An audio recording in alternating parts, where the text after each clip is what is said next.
Delhi assembly ఎన్నికల్లో కాంగ్రెస్ పార్టీకి ఎలాంటి ఫలితం వస్తుందో ముందుగానే చాలా మంది ఓ అంచనాకి వచ్చారు.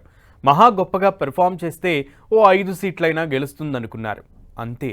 అయితే వాళ్ళ అంచనాలు కూడా తలకిందులైపోయాయి. కాంగ్రెస్కి ఢిల్లీ ఓటర్లు ఒక్క సీటు కూడా కట్టబెట్టలేదు. అయితే ఓటింగ్ పర్సంటేజ్ మాత్రం కాస్త పెరిగింది. దీంతో అసలు కాంగ్రెస్ స్థితి ఏంటి, ఇండియా బ్లాక్ పరిస్థితి ఏంటి అనే ప్రశ్నలు వస్తున్నాయి.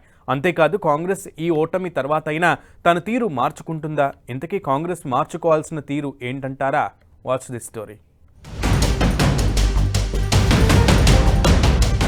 సున్నాకి ఉన్న విలువ చాలా ఎక్కువే. కానీ కాంగ్రెస్ 2012లో ఢిల్లీలో ఓడిపోయింది మొదలు తిరిగి ఇక్కడ గెలిచిందే లేదు.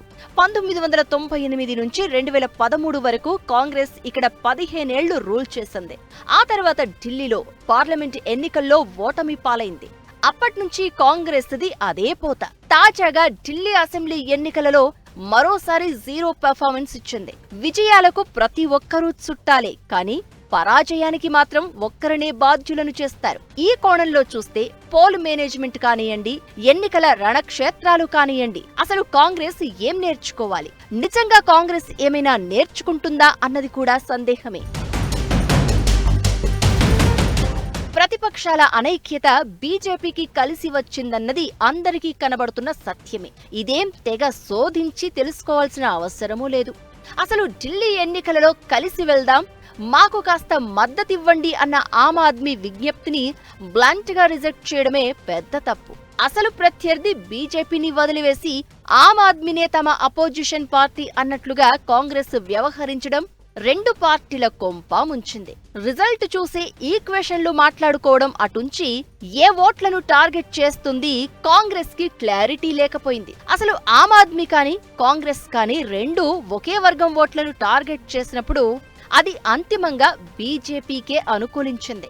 ఇలా వరుసగా అసెంబ్లీ ఎన్నికలలో రుజువవుతున్నా కూడా కాంగ్రెస్ దాని నుంచి కొంతైనా నేర్చుకోలేకపోయింది.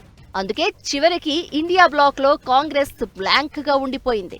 నిజానికి దేశమంతటా ఎంతో కొంత ఓట్ షేర్ ఉన్న పార్టీగా ఏ కూటమిలోనైనా Congress big bro role play చేయాలి.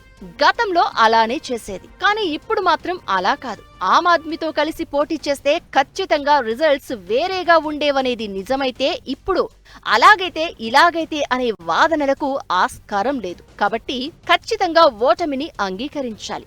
శివసేన ఎంపీ సంజయ్ రౌత్ కూడా కాంగ్రెస్ ఇతర పార్టీలతో కలిసి ముందుకు వెళ్లాలనే వాదననే ఇప్పుడు కూడా బలపరుస్తున్నాయి. అయితే వాస్తవం ఎలా ఉందంటే ఆ అభిప్రాయం కాంగ్రెస్ కి మాత్రం ఉన్నట్లు లేదు. ఓటింగ్ పర్సంటేజ్ చూస్తే కాంగ్రెస్ 6.39% ఓట్లను సాధించింది. ఆమ్ ఆద్మీకి 43.61% ఓటింగ్ వచ్చింది. ఢిల్లీ పీఠం సాధించిన బీజేపీ ఓటింగ్ పర్సంటేజ్ 45.86% మాత్రమే. అంటే ఇక్కడ ఈ రెండు పార్టీల ఓటింగ్ పర్సంటేజ్ ఖచ్చితంగా బీజేపీ కంటే చాలా ఎక్కువని ఒప్పుకోవాలి. మిగిలిన ఏ పార్టీకి కూడా 0.5% ఓటింగ్ పర్సంటేజ్ దాటిందే లేదు. ఓట్ల చీలిక అనేది కేవలం బీజేపీకే ప్రయోజనం కలిగించిందని అర్థమవుతోంది.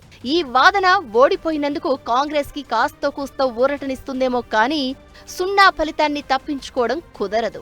ఇండియా బ్లాక్ ఫ్యూచర్ ఏంటి అనేది కూడా ఈ రిజల్టే డిసైడ్ చేయనుంది. ఇతర పార్టీలతో కలిసి ముందుకెళ్లాలా, లేదు ఇతర పార్టీలు కాంగ్రెస్ ని కూడా బ్లాక్ లో పెద్దన్న పాత్రలో కొనసాగేందుకు అంగీకరిస్తాయా అనేదే ఇండియా కూటమి భవిష్యత్తును నిర్ణయిస్తుంది. జమ్మూ కశ్మీర్ ముఖ్యమంత్రి ఒమర్ అబ్దుల్లా సెటైరికల్ గా చేసిన ట్వీట్ ఇదే విషయాన్ని ఎత్తి చూపింది. బీజేపీ గెలవడానికి అపోజిషన్ పార్టీల మధ్యలో అనైక్యతే అనేది ఆయన ట్వీట్ ఉద్దేశం.